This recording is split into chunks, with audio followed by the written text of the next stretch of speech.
On the emerald coast of the Isle of Meerith, there lived a noble and brave young king named King Calin.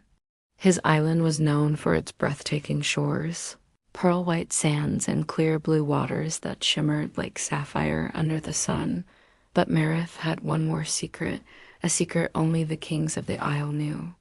Beneath the waters lived the last of the ocean's sacred protectors, a mermaid named Leora. She was no ordinary sea creature. She was the daughter of the sea oracle, gifted with ancient knowledge and bound to the island through an oath made centuries ago. Every king of Meerith, upon their crowning, was given one warning. If you betray the sea will betray you. King Kellen had never feared the ocean. In fact, he often walked the cliffs at dawn to speak to the waves.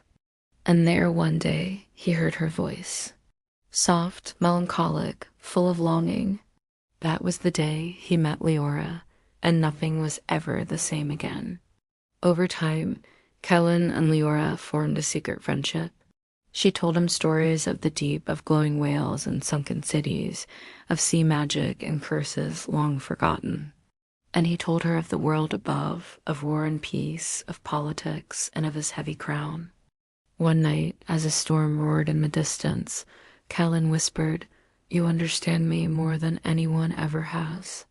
Leora gently placed a seashell in his palm. "Keep this. If ever you're in danger, whisper my name." Their love grew silently, bound by waves and whispers, but destiny had other plans. One day, a black-flagged ship arrived from the powerful kingdom of Velmoria. It carried an invitation from King Ronarth, a ruler known for his cunning and interest in forbidden magic. The letter read, "To King Kellen of Meerith, let us strengthen the bond between our lands. Join me in Valmoria for a council on peace and trade. I offer hospitality and opportunity." Kellen felt uneasy. Leora, sensing the currents of fate turning, warned him, "Ronarth hunts the sea.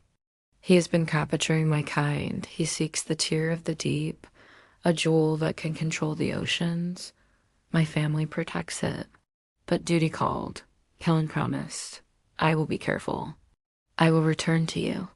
Kellen arrived in Velmoria and was greeted with gold and wine, but there was something sinister beneath the surface. The halls were filled with whispering shadows. Ronarth was polite, but too curious. One evening, during a private dinner, Ronarth leaned forward and asked casually, "Do you believe in mermaids, Kellen?" Kellen froze. "Old tales," he replied, "nothing more." Ronarth smirked. "Some tales are more useful alive." That night, Kellen secretly explored the palace and found something horrifying. Caged merfolk, weak and silent, imprisoned in tanks of enchanted water. And in a dark chamber at the end of a hallway, a glowing sapphire gem pulsing with life. The tear of the deep. Kellen's heart pounded. If Ronarth had found the tear, then he was close to unlocking powers no man should control. Worse, Leora was in danger. Kellen stole a magical sea chart from Ronarth's private library and escaped the castle with the help of a loyal Valmorian servant named Geneva, who risked her life after learning Ronarth's true intentions. Back in Meerith, the sea was restless. The skies had darkened, and Leora hadn't appeared in days. Kellen rushed to the shore, seashell in hand. "Leora," he cried. "Please come back." Suddenly, the waves rose and formed a shape. Leora, barely conscious, was pushed to the shore by dolphins. She had been attacked by sea hunters sent by Ronarth. Through labored breaths, she whispered, "He's coming for the tear. You must protect it." Kellen lifted her gently and made his vow, then let him come. He'll face the fury of both land and sea.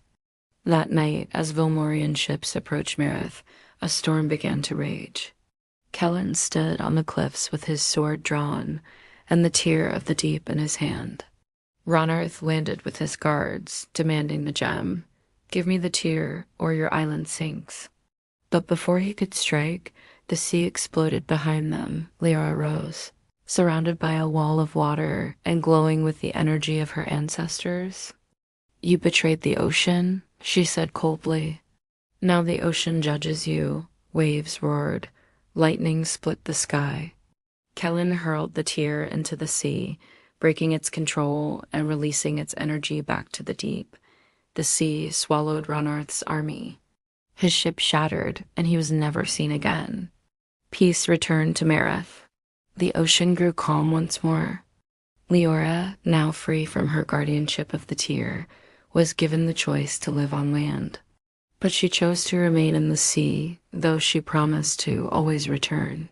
King Kellen ruled with new wisdom, and every morning, when the tide was just right, the people saw him walk to the shore, a seashell always in his hand, waiting for the mermaid who stole his heart. Now check out these other amazing stories. And remember, if you're watching this in the app, click the like button and leave a comment below. We might feature your feedback in an upcoming story.